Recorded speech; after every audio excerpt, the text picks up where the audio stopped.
Hello and good afternoon and good evening, good morning if anyone's joining us from those parts of the world. My name is Meenakshi Iyer and I'm the founder and principal of North Star Solutions and Services, a boutique people development consultancy that's focused on supporting mid-level leaders. So we are all about unpacking leadership at the messy middle.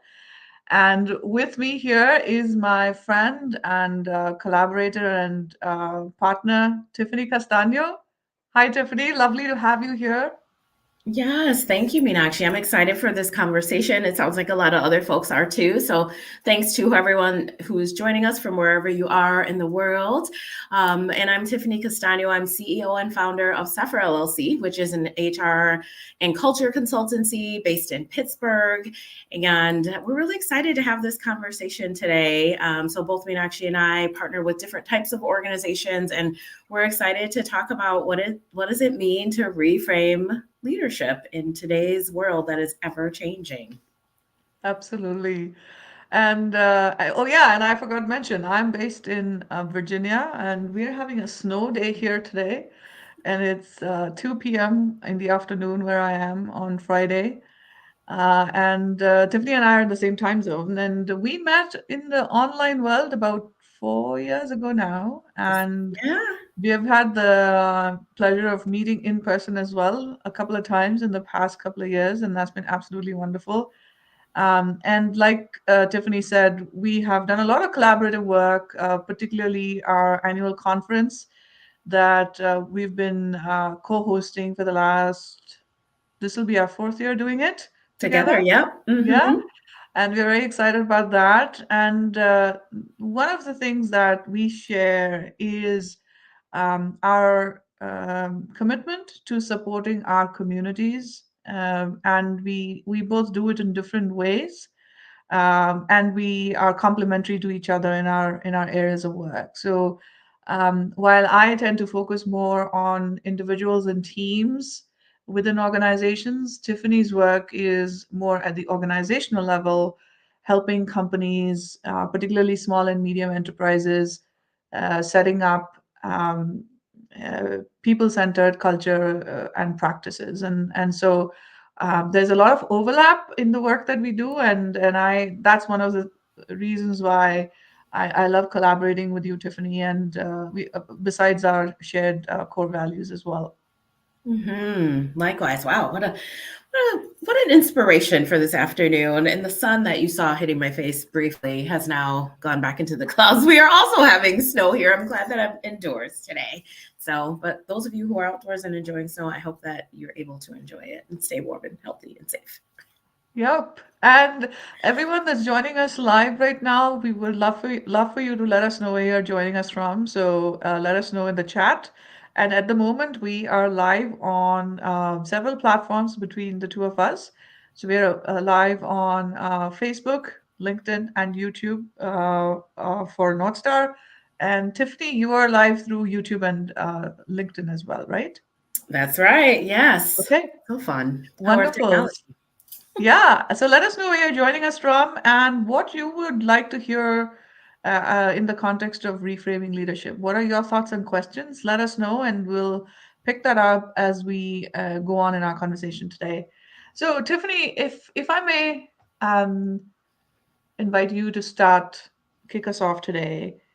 When you think about leadership in the context of organizations and the work that you do in building, helping leaders build cultures and people-centered practices, what comes up for you? Thank you for that invitation. And for me, this is, you touched on the fact that there is this overlap, this beautiful, beautiful overlap in the work that we do, because you can't think about an organization or scaling an organization or the future of work or advancing anything, any type of initiative, without thinking about the people who are central to that, whether that's your own organization, your clients.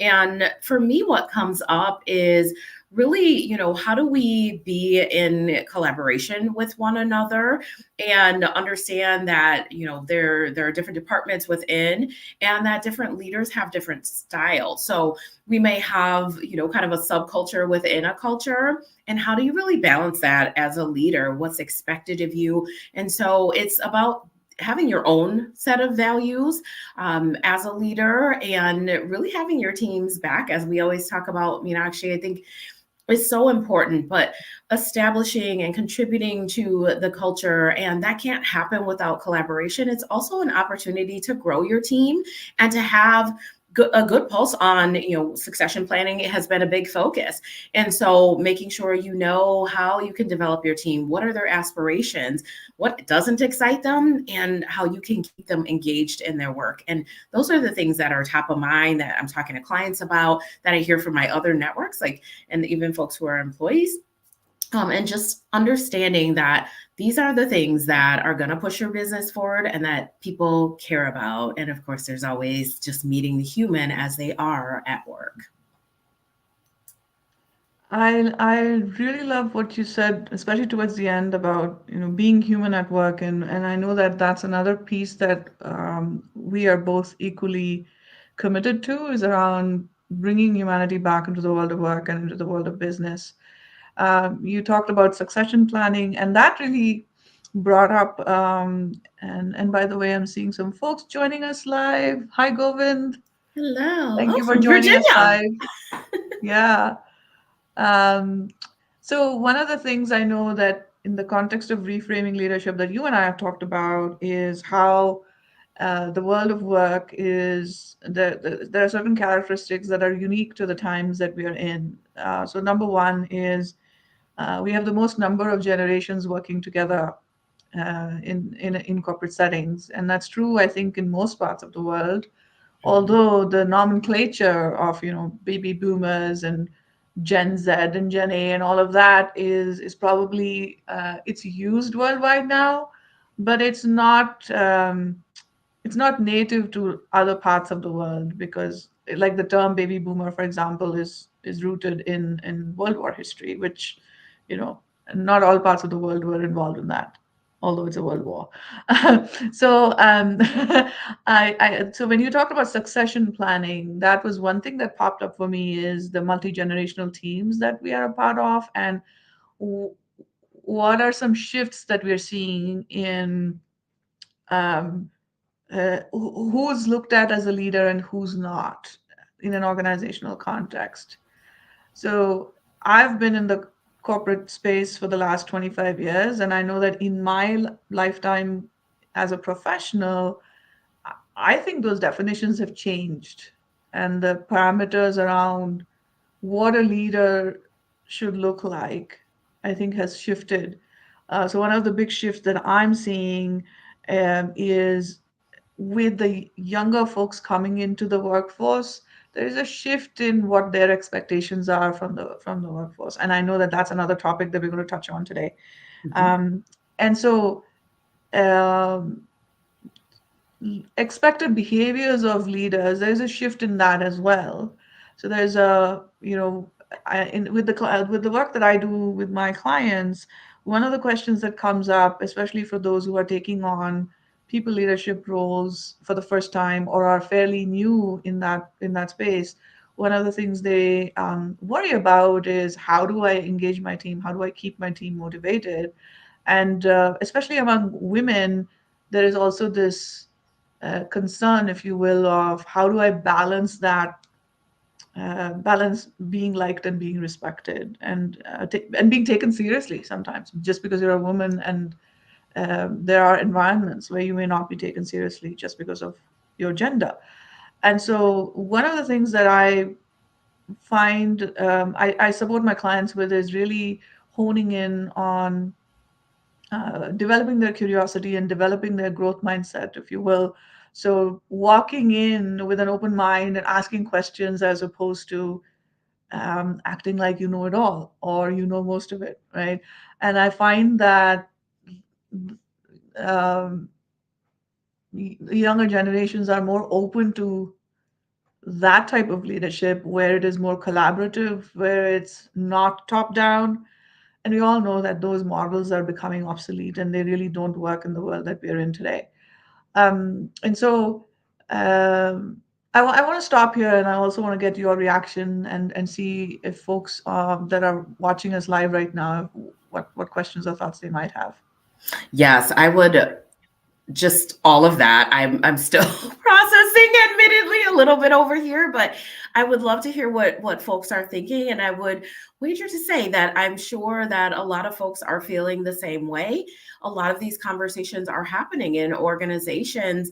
There's been folks, as I briefly touched on before, who come to me and they're sharing their workplace experience, and they're sharing. I'm so grateful for folks like you and the work that we do as partners, because a lot of what we are hearing is this shift in, I don't even know that sometimes it was a shift, right? Like we always had some of these expectations, but now it's the sensitivities have heightened a lot of, That's because of right. the social environment, um, the climate, all the things, the regulatory environment. There are so many things, but now I feel like there's a space for people to listen, or the employees are creating more demand in order to listen, because that has now just become status quo. We talk about shaking up and breaking up the status quo from before, but now it is status quo that I expect a leader who's going to hear me, who's going to listen to me, who's going to, I'm going to share things and I'm going to expect some feedback from them, Mhm. and the values that the two of us espouse. And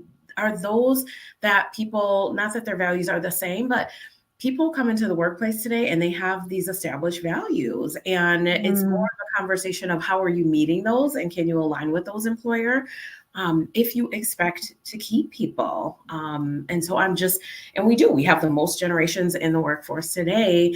And I love that you touched on, because there's a lot of ageism still going on, right? And people, I hear young leaders too, we're having more and more young leaders who are placed in these roles without being set up for success, that middle management, right? I know you're supporting your clients on that, and we have that overlap, but there's there's just a different type of leader. They're more empathetic and vulnerable, and this is what employees are really wanting too. So I love that you brought those things up as well. Yeah, yeah, absolutely. And to your point, the you're actually alluding to one of the other talking points that we wanted to touch on today, which is evolving attitudes towards work and employee expectations of the workplace. And the one clear shift that I've seen over the past few years is the employee-employer relationship is more of a partnership now. Hmm. And this is particularly true, I would say, in the knowledge workspace, in the tech space, for instance. And I think that the series of layoffs over the past several months have only mm, I would say skewed it further, where you hear cases of employees having been with these big companies for tens of years and then suddenly receive an email to let them know that they're no longer part of the company. So people who have long held those values of loyalty, of feeling like being a part of the company, and a lot of companies, use the term family, and that's something that I wish they didn't, because you know no corporation is a family. Let's all just agree on that. That's what I would say. There's a certain purpose, especially in the capitalist space. There is a certain purpose for corporations to exist, especially for-profit corporations to exist. And so, by using these terms that we are a family and we treat everyone like family, I think we are creating unrealistic expectations of a business enterprise.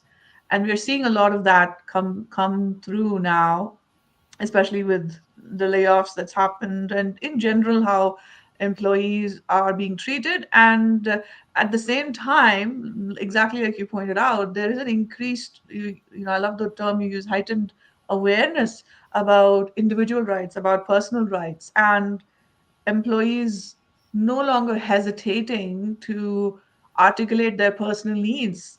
And this goes back to people really showing up as whole humans at the workplace. And so I remember when I started out, and my parents' generation, for example, work and home never mixed, and you could be two totally different people at work and at home. And in my experience, I have seen that you really can't do that. Who you are seeps through everything that you do, right? And given the number of hours that waking hours that we spend at work, I think work shapes a lot of who we are as well. So it's those boundaries are very porous. And so that's another aspect I'm definitely seeing. And I'm so glad that you brought that up as well.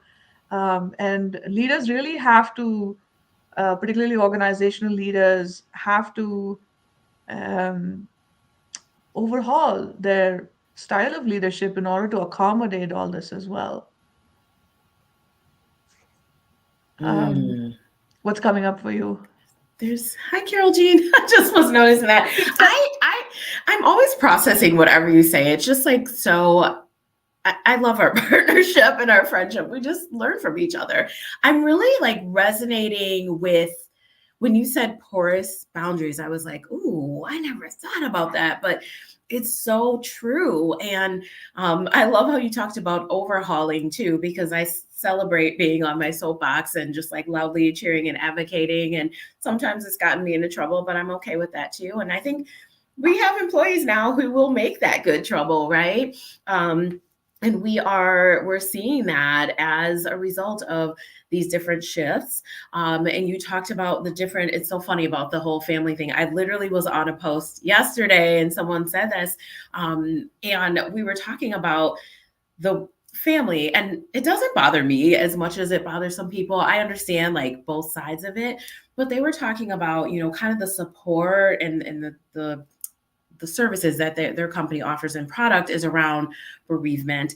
And so how this employer showed up for someone who had lost someone in their family. I've been in that situation as an HR practitioner, and these folks really did pour into them like family. But there are some very toxic ways we use that as well. But you made a good point here, and as it relates to our other stuff around our identities and how unique those are to us. And there used to be like this separation, or I remember being told growing up, like, leave that at the door or don't bring it in the door. Like, don't worry about it. Just go home. Like, you're at home now. It's fine.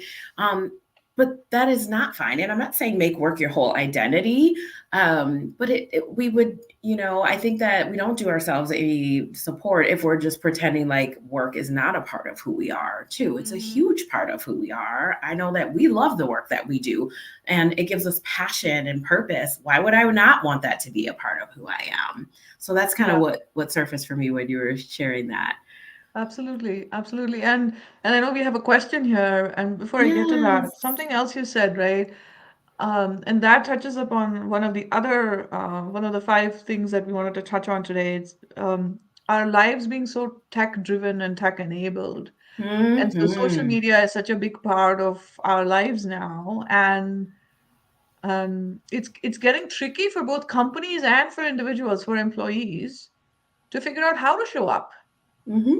and how to still be authentic, and where do you draw the line at being authentic, and how do you, like, you post something about, let's say, a geopolitical situation that you really care about, but your personal views may be completely divergent from the views of the corporation you work for, right? And how do you then reconcile those two? And not everybody has the privilege to say that, oh, I think I no longer want to work here and I'll go do something else. Hmm.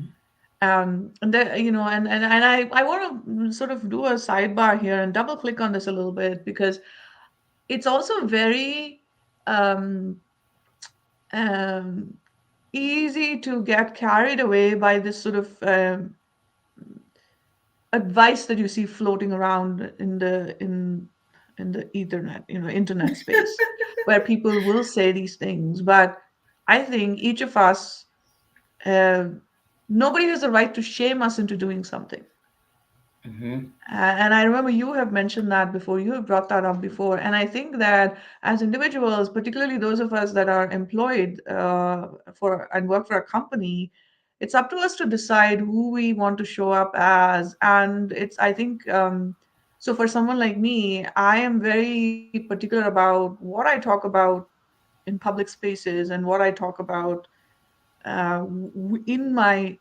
trust circles or wisdom circles. And there's time and place for bringing up things, and I think through those things very very carefully, even though I'm self-employed. Hmm. And I think that with social media it's become so much easier to just say things because you're behind a screen, and then people just move on, right? I mean, and I feel like we live in this poly crisis kind of environment where it's like, oh my God, something happened there, and then 2 days later, something else happened in another part of the world, or in your own country, depending on what's going on. And so, um, do we, I think something that I talk to my clients about is really thinking about what is your long game here. Are you just about expressing your outrage, which is really momentary, and then you're not really doing anything to move the needle for that issue that you really on that issue that you really care about? Then really think about expressing yourself.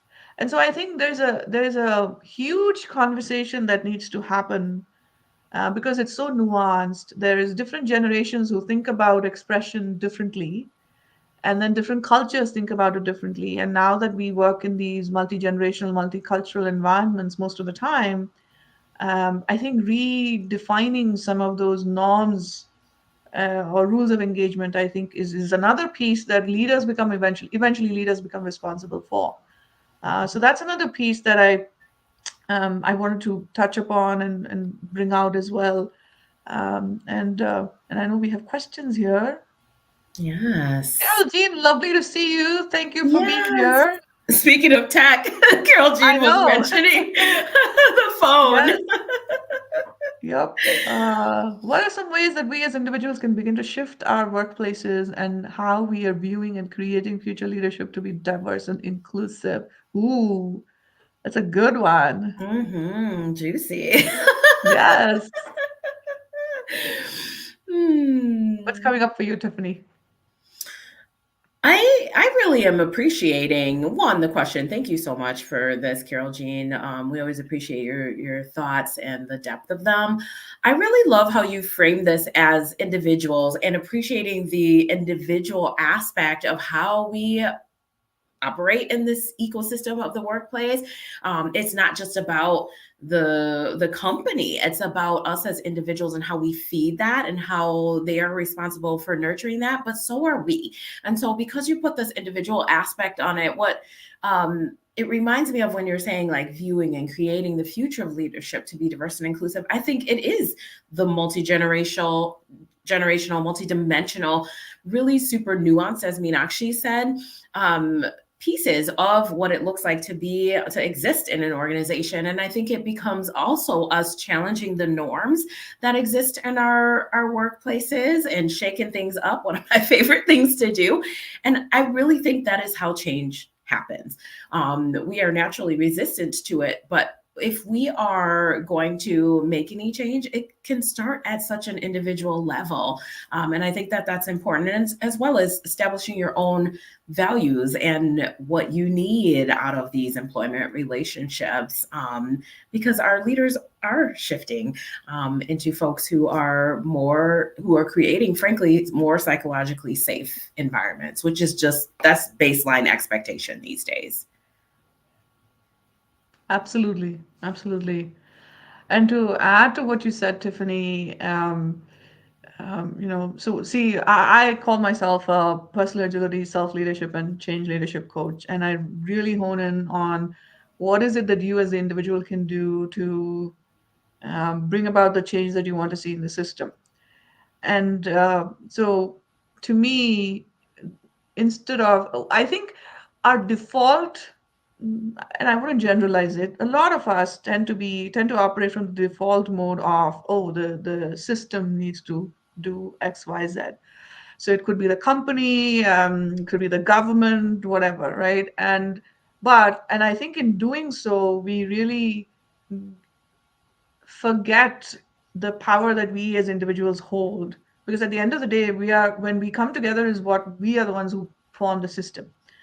And so really focusing on what's in our control. So a couple of tactical things that came up for me as I was hearing Tiffany talk and looking at your question, Carol Jean, is I want to point out two things. One is when it comes to hiring and when you're thinking about referring someone to an open role in your company, really taking the time to do a wide search and try to find somebody that you can refer, somebody who does not look like you, who does not speak like you or think like you. A lot of times, and in my experience, I have found that employee referral programs can actually be a double whammy, a double-edged sword. I'm sorry, because we tend to more often than not have um, people, our friends, our inner circle tends to look like us more often than not, unless you are really intentional about it. So when you make these referrals, I have noticed when I've been a hiring manager that more of the same are referred, and we see that in big organizational changes, an executive leadership change, and you'll often notice that that individual brings their old team from wherever they used to work to where they are now. So I think there's an opportunity for us as individuals, regardless of what level in the hierarchy we are, to really take the time to acknowledge that bias and interrupt it by intentionally referring people, going out and seeking people who do not look like us, think like us, and speak like us to apply to roles, open roles in our company. The second thing I want to call out is ways in which we can shift to make it more inclusive is thinking about what happens in meetings that we are in. Doesn't matter if you're in a role of positional power or not, but you have the opportunity to ensure that everybody's heard, like literally. Can you make that space for people who, let's say, um, uh, are either not being given the opportunity to speak or are being spoken over? What can you do to interrupt that pattern? And so these are a couple of things that came up for me as tactical examples. Such good ones. And I think even I've seen like, oh, this is great. We have a whole team. They all went to the same school. No, I'm sorry. That's not, you don't get a pat on the back for that one. Nope. Thanks, Janai. Abs- Thanks for joining. yeah, Doug, we yeah. see you too, Doug and Gail. Yes. And Gail, thank you. Thank you for joining. We had a couple more questions here. Carol Jean, what are some boundaries we as leaders of companies and also as humans we lead in healthy ways for ourselves and others? Setting boundaries. Oh, this is one of our things we like to talk about a lot. We do talk Um, about it a lot. I know. Do you want to kick I us think, off? yeah. So I think, again, going back to some tactical examples, very practical. How do you respond to meeting requests? What can you do? Um, do you know when you receive a meeting request, do you look at it to see if there's an agenda? Are you clear of what role or what value you're going to add to that meeting? Do you stop to ask the meeting organizer for it? You don't have to talk down to anyone, and it can be a very practical, question, a genuine question to say, "Hey, I got this meeting invite. Can you share more about what I'm expected to do?" I think most of us we tend to act on autopilot and we just and the other thing. Oh, this is my pet peeve. Whatever you do, do not choose tentative as your response option. It's either a yes or no, like Yoda. There's no try, do or no, right? So Do please or do not. avoid the tentative button at all costs. So I think that's one tactical way of setting boundaries, I would say, because accepting meeting invites with on autopilot is one um, uh, short way of letting others control your time. Mm, I love that. And time is such, it's so precious, right? And we have to have boundaries around that. And so I think you make such a good point about like, one, we don't have to be in every meeting. We don't have to take every meeting. I'm very selective about that. Now, I know we sit from a place where that's easier for us, and yet there's still too many meetings at times. But I think, setting those boundaries, and one that I have is like, I do not start my day by opening up social media unless I choose to. I do not start my day for sure by opening my email. It is about intention setting. And so giving yourself those moments, whether it's the gym, a good song, a longer shower, petting the dog, playing with your kids, running in the snow like we have today, whatever that is, feel the sunshine, like let something spark your soul first. And I had to learn that the hard way because we live, and you and I know we talk a lot about burnout. So does Carol Jean, I know. I think that is so important, and it's so necessary to us doing our best work. No is a complete sentence. You can turn down meetings, and you can reframe what that looks like. And as a leader, we have that opportunity. So I would say those boundaries are important, and not being afraid to open up space. We talked about that a little bit already today, but I had a friend, she posted actually about this on LinkedIn today and said she wasn't okay before going to work. We should all have an opportunity to set boundaries to be like, you know what? I'm not hopping into anybody's agenda when I'm sitting in my car trying to figure out like getting my life together. I think we have to do so much better about that because everybody wants to just hop into business. Absolutely, absolutely. That's a great point, and I think that not starting your day with social media, I think good one for everyone. I would say. Hi, Doug. Thank you for joining. Um, I do want to say one more thing. On what you said. When you start your day with social media, I feel like you've woken up and you've not even made space for your own thoughts. And Yeah, you're letting sure. the whole world just invade your mind and body to some extent because you tend to react to what you see. I So will I'm say I so broke glad you that rule mentioned today.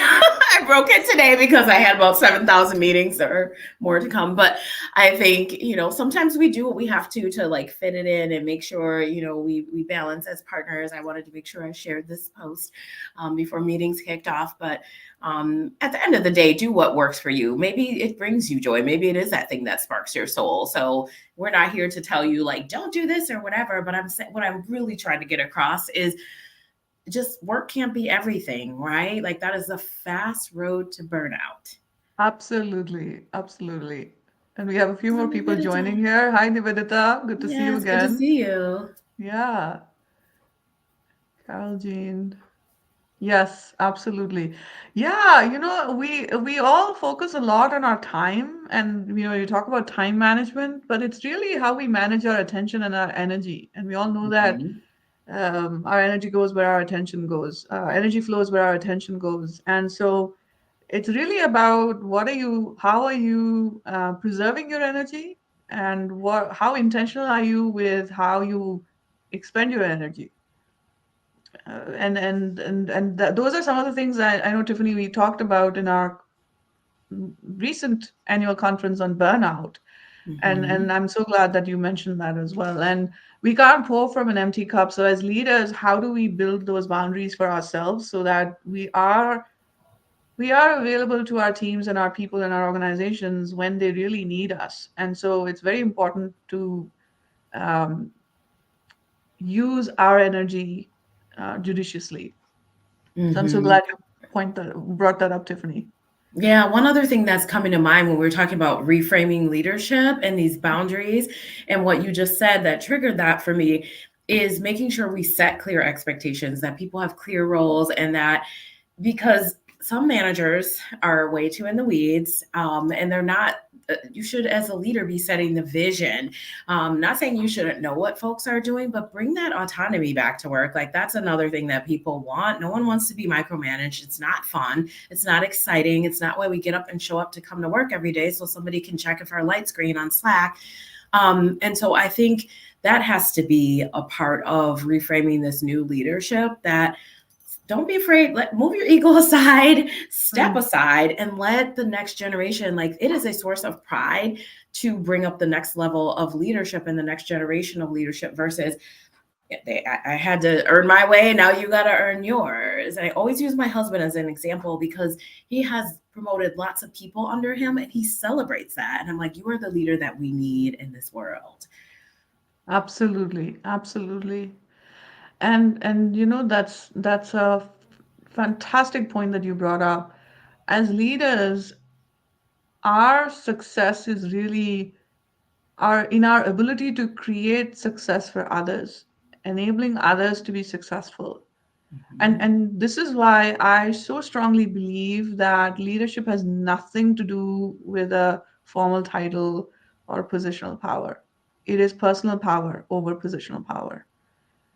And it is so important that we all realize that, because then we are going to really make space for the person that resides in all of us and the potential that already resides in all of us, and stop waiting for the world to declare us to be leaders, right? And I think that the world that we are in and the world that we are going to step into, it really requires all of us to understand the potential that each of us has, that resides inside of us, and that we cultivate those behaviors, without waiting for this don't know when promotion that's going to happen or not, right? And That I part. think I'm so glad you brought that up. Yeah. Thank you for the There's emphasis. a lot of folks here. Hi, Jackie, lovely to have you here. Jackie. uh, yep. Okay, so we're coming up to the uh, wrap up portion of this conversation that we had planned, and going by the responses that we're getting and the questions that we're getting. So if you do have other questions, please pop them in the chat. And Tanika. Thank you, Tanika. Thanks for Yeah, joining. thank you, Tanika. Thank you for being here. And we really appreciate everyone joining us live today. And we are feeling very inspired, and we would love to continue this conversation. And I'm sure Tiffany and I will come up with something to keep this going. But in the Knowing us, meantime, we will. yes. So in the meantime, we wanted to take this opportunity to invite everyone to carry on this conversation with us, in the form of a conference. And this is North Star's fifth annual conference. And we have, in acknowledgement of the fact that the future of work is already here, and it's been here for a while, we have renamed our conference from the future of work to the world of work. And this is my fifth year doing it, and my fourth year co-hosting it with Tiffany. And it's been such an honor.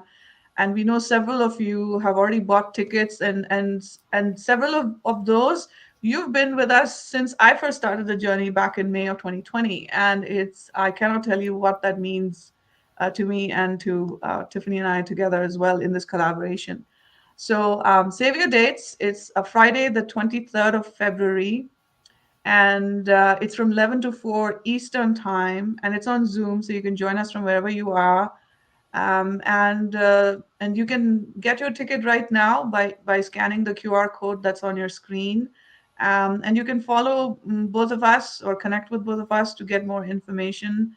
And what we are going to do in this conference is we have reimagined the whole conference as well. So those of you, like, so for example, Carol Jean was one of our panelists in our last conference. Mhm. So Carol Jean, if you join us this year, you're in for a treat. We can tell you that much.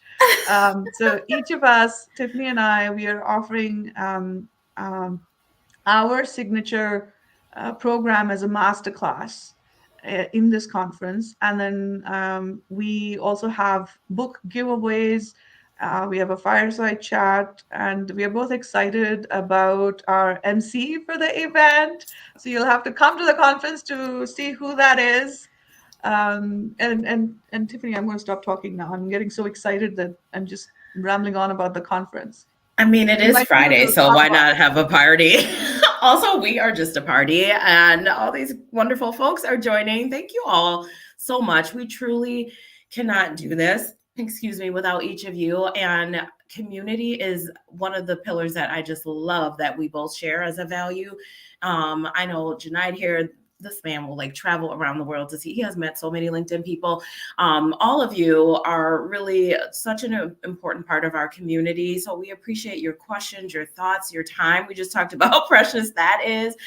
We'd love to see you at the conference and welcome you. It's going to be another fun one.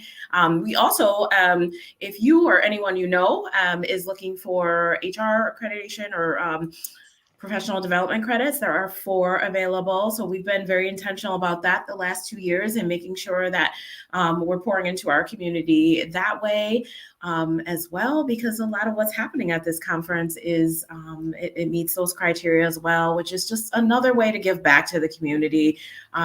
Anyone can host a conference, but for us, it really, the impact is in what we can do together and the community that we build within every conference. Folks get to know each other. And every year, I have to say, we build stronger. But it's really about the community at the end of the day. And we know that we can't do that with all of you, whether you support us in front of the scenes, behind the scenes, both. Just we can't thank you enough for sparking some inspiration for us every single year and every day. Absolutely, absolutely. So beautifully said, Tiffany. And yeah, so those of you who are looking to get your SHRM credentials, well, you have 4 here. And the other thing, yes, I do want to double click on the accessibility piece that you talked about. So for Mm. us, this conference is about building and supporting our community. And for us, it's about keeping it small. So we really look at no more than having no more than 150 attendees. So for us, uh, we have a very different understanding and perspective on scale. So for us, it's really about offering. We want people to come to this conference, walk away with tangible actions, next steps that you can apply right away at work with your teams, with whoever you collaborate, right the next day. That's the purpose of why we do this. And we are always very responsive to what's happening in the world of work. So in the past years, we have we focused on the role and experience of women in the workplace, particularly during the pandemic and recovery from the pandemic. And last year we focused on burnout because we could see very clearly that burnout, and it continues to be sadly a silent pandemic. So we always focus on what's current, and we always also try to look a little bit ahead of the curve to support you. And so this year we in response to everything that's happening around us and um, this uncontrollable speed with which technology seems to be taking over everything, we felt the need to really come back to the drawing board on what leadership really means. And that's the purpose for this upcoming theme of the conference, reframing leadership in an ever evolving world of work. And like I said earlier, we want to acknowledge the fact that the future of work is already here. And so, and I want to add one more thing to what you shared, Tiffany, is that the way we have conceptualized this conference is that uh, we wanted to reflect the type of work that each of us does. So, like we mentioned in our introductions, Tiffany works with companies and founders to set up everything straight and do it right the first time at the org level. And in my work, I support individuals and teams and leaders in ensuring that they are able to lead with intention, influence, and impact. And I focus on helping them build and to really transfer some principles and practices from the world of software and product development, because I come from the tech world, into how they lead people and teams and change. And so you will see that in the master classes that we offer, and like I said, we each are doing one master class.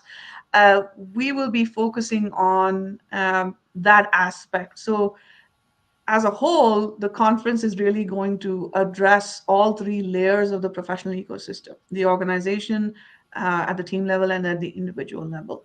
And then we also will have other conversations and opportunities for you to network during the conference as well. So that's what we have got in store for you on Friday, the 23rd of February, which is, Tiffany, I saw you posted, it's 5 weeks from today. 5 weeks from today. 5 more weeks. Wonderful, wonderful. Yeah. Um, oh, and thank you, Carol Jean, for all your support. We appreciate you. Thanks for Thanks, being part of Carol. the conference. Yes, we're looking forward to having you as a part of the conference. Yeah, so tickets are full price $39 until February 1st. We have an early bird special going on. So it's code early bird 20. So you'll be able to save 20% at checkout. And everybody will have access to the recording of the conference for 30 days, 30 to 60 days after the conference. And yeah, so tell a friend, bring a friend. This is also a great event for ERGs in your BRGs and ERGs in your companies. And we are really hoping to have leaders at all levels, particularly senior and mid to senior level leaders and executive leaders, so that we can have this conversation around reframing leadership. And don't forget, you can use your professional development credits in your organization if your organization supports that as a perk, a work perk, and that maybe they can pay for this opportunity too. Particularly for those of you who are interested in the SHRM piece, I know a lot of employers will support that as well. So we always like to remind people too. We want it to be as accessible as possible. Absolutely, absolutely. And so yeah, so thank you for sharing time with us and being with us here today. I do see one more question here, so let's take that before we go. Oh, I missed it. Thanks, Gail. Gail, have you had leaders resist policies which speak to DEI, i.e., they don't see this as necessary? Hmm. Tiffany, this is in your wheelhouse. Oh, Gail, we are going to talk about this in a wind down, a future wind down. Gail and I have wind downs. But also, yes, and when we speak to the environment that we are in and just some of the social justice issues, we see that the complete resistance.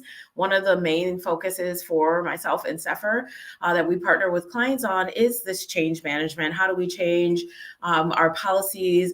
How do we make sure that the things that are on our website and the people who are in our organization, that they're not just tokens, that these are not just words that we put out, that we live by them, there are action plans behind them. But we see that in the external environment, this is happening, right? People are making up things that DEI is not and trying to shift what that narrative is. So it really takes a concerted effort for people to be able to put that effort in. I think that one, they have to be willing. And so neither of us, I could say safely, neither Meenakshi nor I are interested in folks who don't want to have that conversation, because that is the future work. It is here and now. If you're not hiring folks who are diverse in many ways, then you're already behind, you're lagging the market, and it's just not sustainable. But I would say for folks who are kind of not in belief that that is a profitable business model, is to be diverse and inclusive. That's really unfortunate. I think, it's a tough conversation, but if we start to ask those questions, if we start to unpack that with people and just help understand why they're uncomfortable with this question, what it takes to get to the next level and what they're really trying to accomplish, because sometimes when we hear DEI, it naturally people bristle. They think it's something it's not. It's about bringing humanity back to work. It's about allowing that human to be in an environment that is psychologically safe, where they're seen, valued, heard, and appreciated. And we often make it this huge thing that it's not. It comes down to basic treatment of your people who drive your business. But yeah, I'm not, I will say out loud and boldly that I'm not in the business of convincing you. If that's where you are, we don't work with those organizations. And I wish you the best on your learning journey. Thanks for that question. Yeah, absolutely. Thank you for sharing that, Tiffany, and I love your stance on it, and that speaks to your courage and how you believe in how you walk your talk, really. Thank you. Um, and from an individual and organ mid-level leaders or team leaders from that standpoint, to me in my work, when I do group coaching for companies for their teams, I've noticed that one of the things people appreciate, attendees particularly appreciate about the way I address DEI is by including it as a leadership skill, and talking about it from that context. And I totally agree with you, Tiffany, that when it's how it's packaged, right? So when you mention DEI, then it's like, oh, I don't know what that is, and I don't want to engage with that. And also in my own lived experience, for me, diversity means a lot of other things as well. It's very intersectional, and it's nuanced and it's layered. And so for me, it's living in the US. Yes, I understand the issues around race and other pieces, but then in other parts of the world, you have other challenges and other angles of discrimination, right? So how do you look at DEI from a holistic intersectional lens? And I that's important. And I think that if we train our leaders, if we support them in adopting these actions and behaviors, and it's simple things like you talked about psychological safety in your teams. What does it really look like? And I always say that if you look at take a sample of emails across in your company, take a sample of what happens in meetings in your company. To me, that's your index of the culture. Hmm. And if we can, and there are very simple things that you can do to change that, or at least start changing that. And so, and as I'm saying this, what I'm realizing, Tiffany, is you talked about the top to bottom approach, and then I'm talking about the bottom to top. And I think both of those are required for DI lens to be used as part of organizational cultures, building organizational cultures. Oh, I'm getting excited for our conference. I was like, I got some stuff. I got to go like rework this deck a little bit. Not rework it, but add some stuff in. You've all sparked some inspiration for our content further. We've been working hard on Yes, it. Thank absolutely. you. Yeah. I know I was going to, my topic or theme for the masterclass was values-based leadership and leading with your head, heart, and hands. That's what I'm going to be talking about. Tiffany, how about you? Yeah, I want to talk about, how we reframe this leadership in, shaping tomorrow's leaders, but how do we set the right context and culture from the top down, but also bottom up, right? As Meenakshi said, and how do we curate a culture that involves DEIB, that involves psychological safety, so we all do our best work at the end of the day, and all of us are, we're not harmed or ruined, as I say, at the end of our workplace experience. Absolutely. Absolutely. All right, that brings us to way past our planned end time of our It was fun. conversation, It's a but I Friday enjoyed party. every bit of this. And we also want to take a moment to thank everyone that will catch the replay. If you've got more questions, send them our way. You know where to find us. LinkedIn is the best way to find either of us. And yes, we would love to have you join us at the conference so that we can continue this conversation. And we hope that we'll be able to share some takeaways, some valuable takeaways that you can put into practice right the very next day. So, with that, thank you all so much for sharing your Friday afternoon with us. Take care, be well, and remember that you are the most important person that you will ever lead. Thank you very much. Take care.